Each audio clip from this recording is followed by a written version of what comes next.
Welcome to the Old Time Radio Westerns. I'm your host, Andrew Rines, and I'm excited to bring you another episode absolutely free. This is one of over 80 episodes released monthly for your enjoyment. Now, let's get into this episode.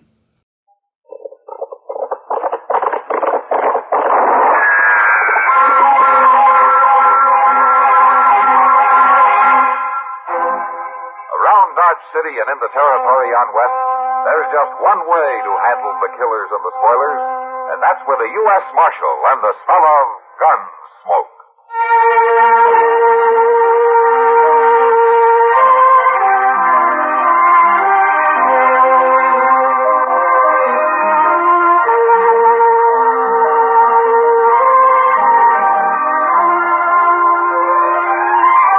Gunsmoke, starring William Conrad. The story of the violence that moved west with young America, and the story of a man who moved with it. I'm that man, Matt Dillon, United States Marshal. The first man they look for and the last they want to meet. It's a chancy job, and it makes a man watchful and a little lonely.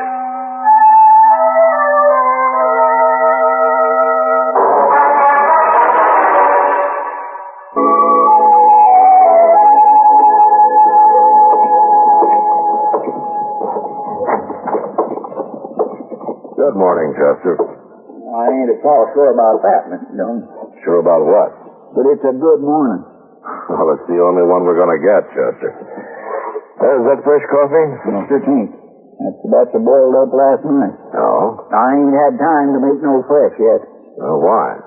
Them fellas you locked up last night, Are Mr. they Dillon. causing trouble? Well, they've been at me ever since I come in here, fussing and complaining. About what? They want me to fix them some breakfast. And carrying on about it like they'd never ate before. Well, I guess they've never had anything like you're cooking before, Chester. Ain't you gonna let them out this morning, Mr. Dillon? Yeah, I guess so. They should be sober enough by now. Well, then it just don't make a bit of sense for me to go to all the trouble of feeding them, does it? No, forget it, Chester. I'm going to let them out. I declare I got me enough to do around here just redding up the place. Start feeding a clutch of prisoners that ain't even gonna stay on. All right, Chester. That's enough.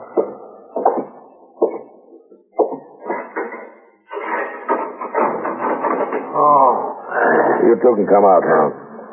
Don't seem right to turn the body out without no food, Marshal. You know, man could go. Come on, get out of there and bring your friend with you. He ain't feeling so good, Marshal. Looks like his strength was sapped. Now, if we was to have some breakfast. Look, you weren't worried about food last night when you rode your horses into the Long Branch, and I'm not going to worry about it now. Go on, get out of here. Seems like we could have some coffee anyway. I said get out. Come on. See what I mean? You think we was running a boarding house around here? Yeah. You should have just left them laying there in the ceiling last night to get tromped on. You better get the cell cleaned up, Chester. And that's another thing, Mr. Dillon. It just don't seem right for them drunks to be able to make the fearful mess they do and have somebody to have to clean up after. Go on, Chester. Get it over with. Yes, sir. I'll do it all right, but I ain't gonna like it. Well, I don't like hearing you complain about it either. Hello, Matt. Chester? Now, how about that? Slow down. Oh, something the matter with you two? Well, Chester doesn't like the way the marshal's office is being run, that's all. Well, neither do I. I was coming in to tell you about it. So?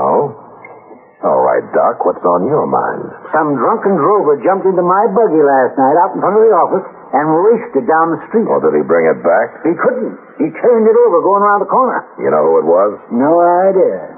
Whoever it was disappeared into the nearest saloon. I'm sorry, Doc, but it doesn't look like I can do anything for you. Well, why not? Well, in the first place, there was no harm done. My buggy was stolen. You got it back, didn't you? For heaven's sake, stop being such an old maid. Oh, wait. Now, look here, Matt. What do you want me to do? Sit around watching your buggy all day No, long? Matt. No, of course not. But there ought to be a better way of keeping the town in line. Well, maybe we could pass a law saying that drovers can't drive buggies, huh? I don't think that's terribly funny, Matt.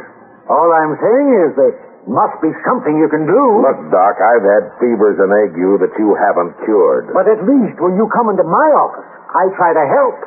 And that's more than I can say for your office. Well, you better stick to your pills. I intend to. I certainly intend to.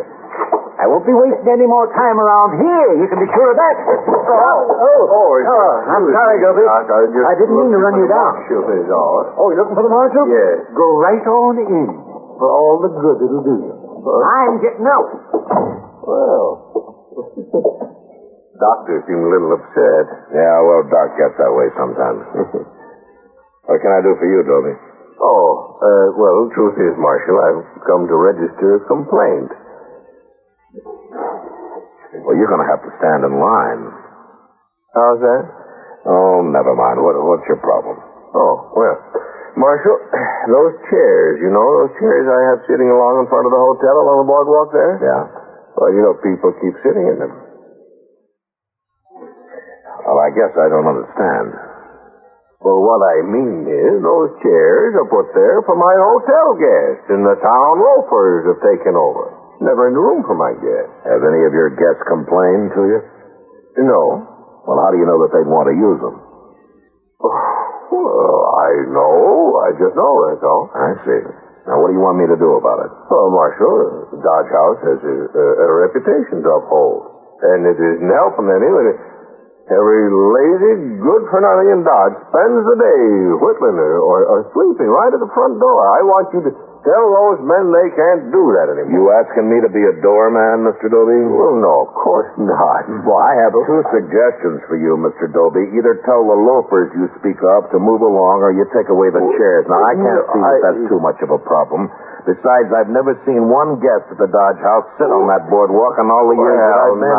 Now, you go on, Dobie, because you've got a hotel to run, and you better tend to it. And I wouldn't be too hard on those loafers you speak of, because most of them are men who do this around. All right, Marshal, all right. I'm frank to say I'm disappointed in the Marshal's office. Good day. Beginning to get pretty disappointed in it myself. Now, where's my... Chester! Sir? What happened to my hat? Yes, sir. What do you mean, yes, sir? I was afraid you was going to ask that. What does that mean? Yes, sir. See, I was toting in a bucket of water to mop up with this morning. Just as I come in the door, one of them cussed prisoners hollered something at me, and when I turned around and yelled back, I knocked her hat right off in the peg there, and the water slopped all over. Well, if you're that bad off, you better get Doc to give you some of that nerve tonic he saves for old women. Now, where did you put it?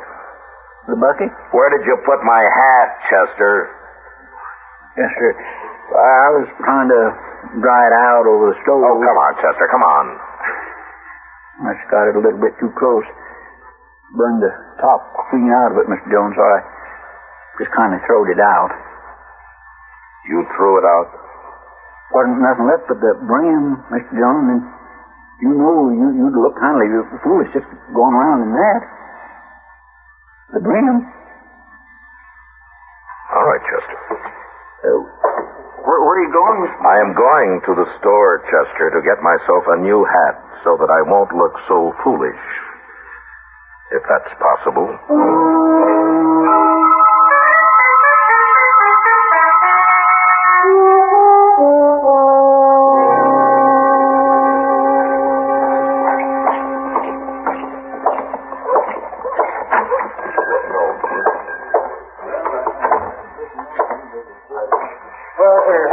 Marshal, be right there with you. All right, Jonas.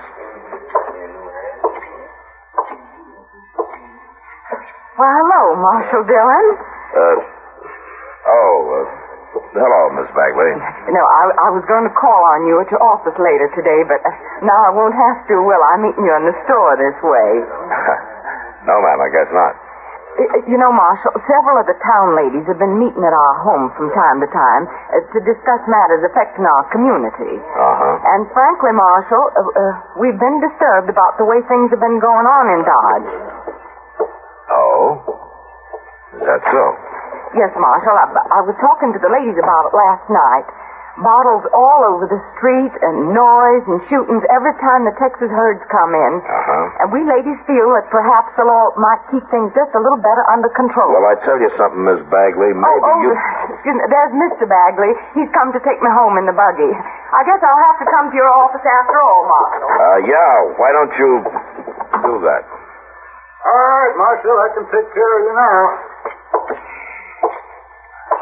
I want a hat, Jonas. A hat? I just sold you 1 month or two ago. I want another one. Well, sure. See what I got out back. The same kind will do. Well, here, have a look at that new Sharp's rifle. Just came in today.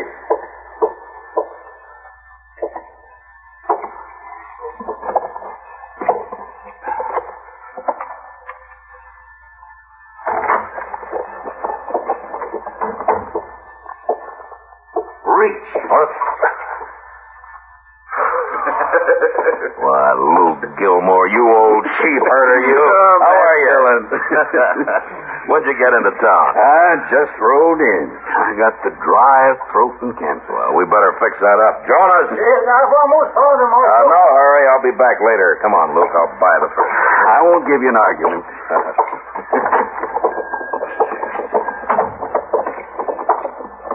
Well, how long are you here for? Just a day this time. I got my eye on the far west. This part of the country isn't going to make anybody rich. I just figure it's time to move on. You know, that might not be a bad idea for you, too, come to think of it. Yeah, you may be right, Luke. You may be right.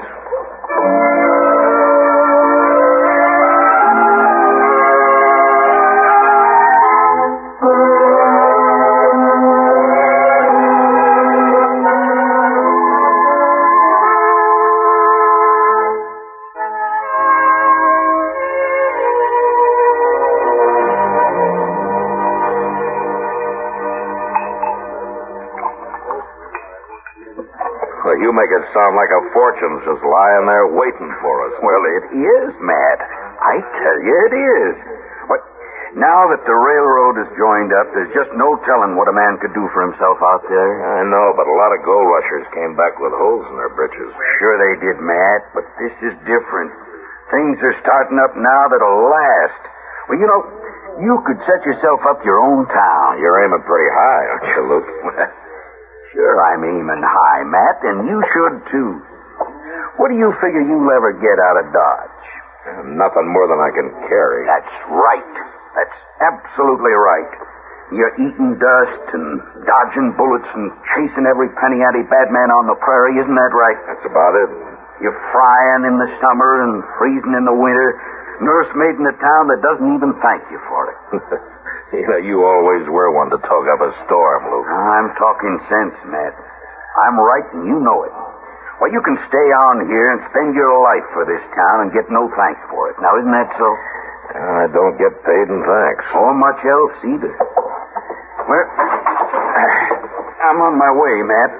Got to collect some money from a fella up country, but you think it over. I'll be back. You coming through Dodge? Yeah, I'm coming through in a few days, heading west. You got any sense, you'll come with me. Think it over, Matt. Yeah. I will think it over. So long, Luke. I'll be back, Matt. You be ready. Yeah.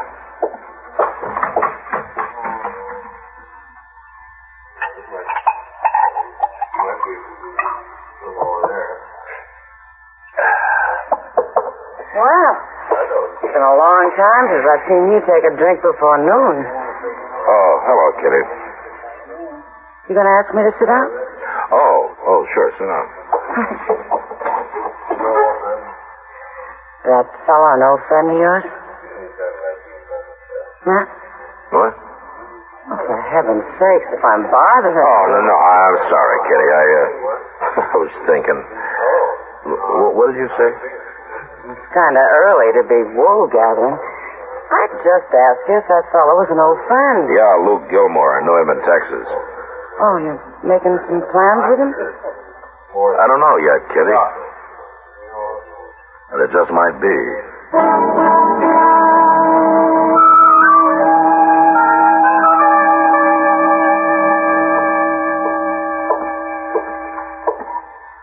Here, go ahead, Mr. Jones. awful sorry I let it run out of coil oil, but it's refilled right up the top. And I trimmed down the wick a little dab, too. Thanks, Chester. Just set it down.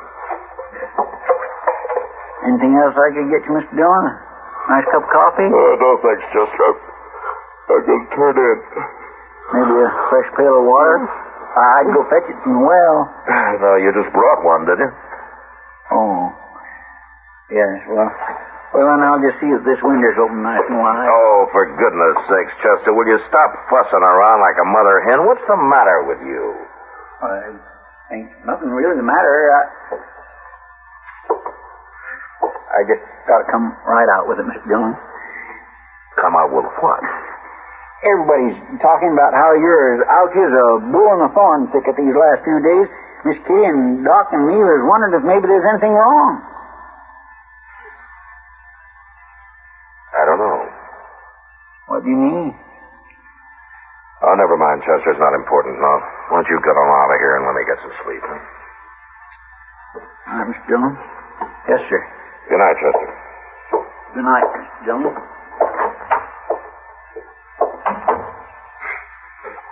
Darn fool.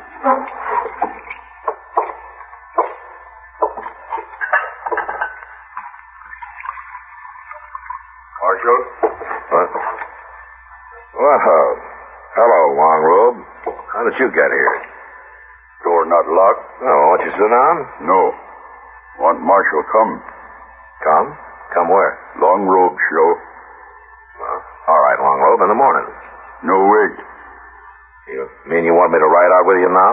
No. What's the matter? Be much shooting if guns come. Guns? What guns? White men selling guns. Bring in morning to Indians. Long Robe want to stop. You come. All right, Long Robe. I'll come.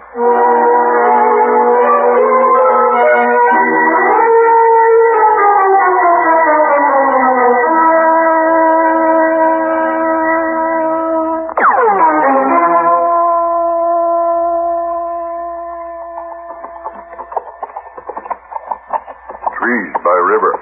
Yeah, I see him. We stop there. That's where the wagon will be coming? Wagon cross river there. Yeah, we wait. Okay, Long Robe.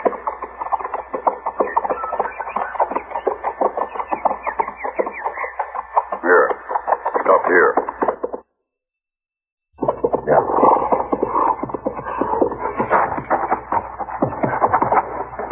Now, wait here.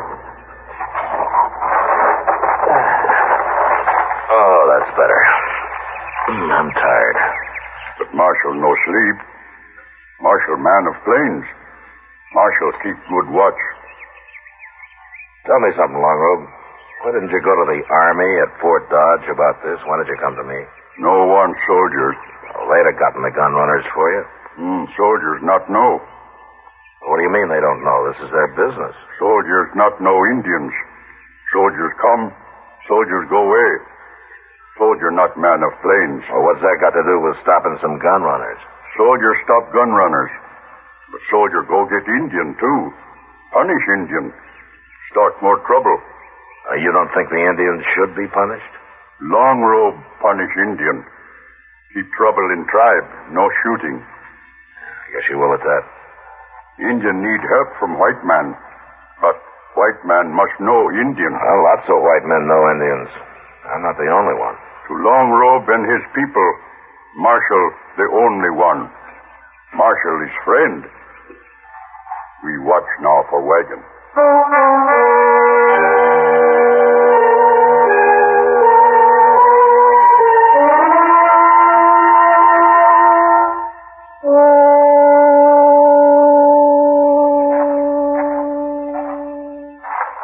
Marshal, wagon comes. Yeah, I've been watching it. Long Robe stand with Marshal. No, you stay here, out of sight. Long Robe stand with friend. I don't want you hurt in any shooting. Not afraid. You brought me out here because you thought I could handle this, didn't you? Huh? Because you didn't want trouble for your tribe? Yeah?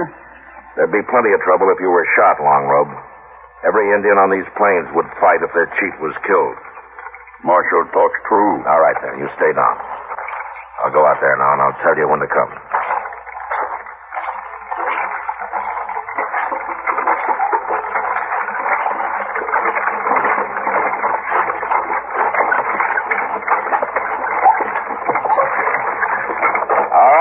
Fire there. We ain't got room for no more. Or'd be too many. I don't want to ride. I want to look in your wagon. Now, mister, I'm not sure I'd take kindly to that. I'm the marshal out of Dodge. I want to know what you're carrying. I tell you, Marshal, you see what I'm carrying right there. Won't take much to make it go off. Yeah. And that gun's a sample of the wagon load you're taking to the Indians. Well, now, Marshal, that's mighty interesting talk. How you come to know about that? Let's just say I got friends. Just say you're gonna need them. Shoot him, Jack. You stand to be in enough trouble running guns to the Indians without shooting a U.S. Marshal. Oh, ain't nobody gonna find you to know about it, Marshal. Don't you worry none at all. Come down out of that wagon. Yes. You take another look, Marshal. There's three of us. We got guns to ram straight down your throat. There wouldn't be three of you when it was over. You can't take us all three. Maybe not. But I can take the first one to start anything, so go ahead and try it. He's bluffing, Jack. You can sure find out in a hurry. Now, come on. You make your play or you come down off that wagon.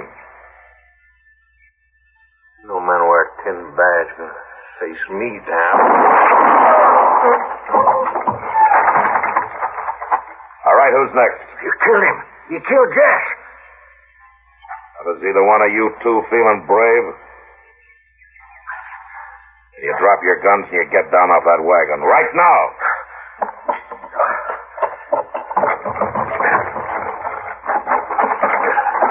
Now stand right there. Long rope.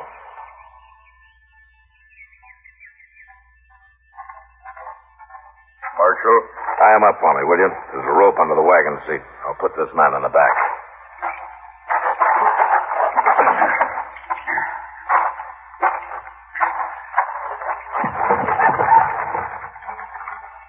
When you get those two tied, you can drive the wagon back to town. I'll ride alongside.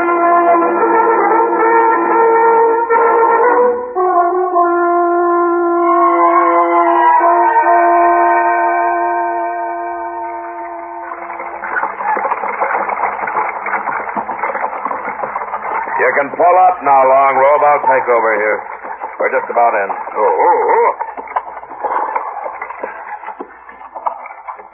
It'd be better if you weren't seen around here. You might have to answer a lot of questions. Questions bring trouble. They can if people don't understand the answers. Marshal understands answers. Well, some of them anyway. Marshal understands answers about Indians. Marshal knows ways of the plains. Well, I've been out here for a long time. I should have learned something. All white men do not learn. Maybe not. It is good for Indian to have Marshal learn. I guess so. It is good for white man, too. Well, It is good for man to live among people he understands, where there is need. Long Robe, go now. all right, Long Robe.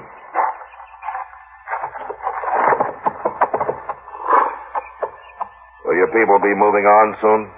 At the next full moon, Oh, good hunting. when the next north wind blows, my people come back. Long Robe come to smoke pipe with Marshal. All right, Long Robe. I'll be here.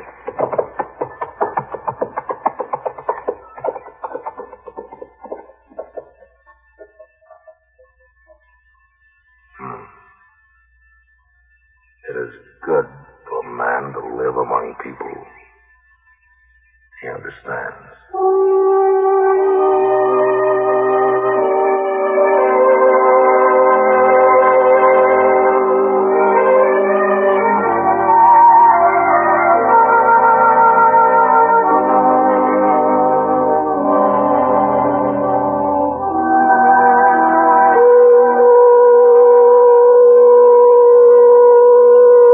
Gunsmoke. Produced and directed in Hollywood by Norman McDonald, stars William Conrad as Matt Dillon, U.S. Marshal. The story was specially written for Gunsmoke by Marion Clark, with editorial supervision by John Meston. Featured in the cast were Virginia Christine, Richard Perkins, Ralph Moody, Lawrence Dobkin, and Joseph Kearns. Harley Bear is Chester, Howard McNear is Doc, and Georgia Ellis is Kitty.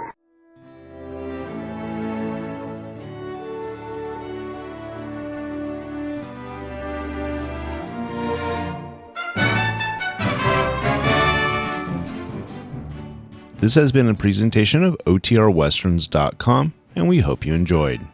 Please take some time to like and rate this episode within your favorite podcast application.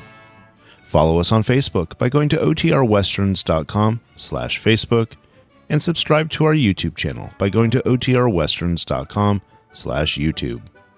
Become one of our ranch hands and unlock some exclusive content.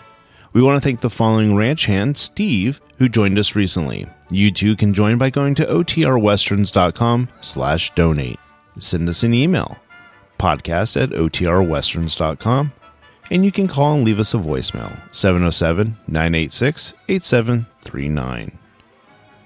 This episode is copyright under the attribution non-commercial share-alike copyright. For more information, go to OTRWesterns.com/copyright. Have a great day, and thanks for listening.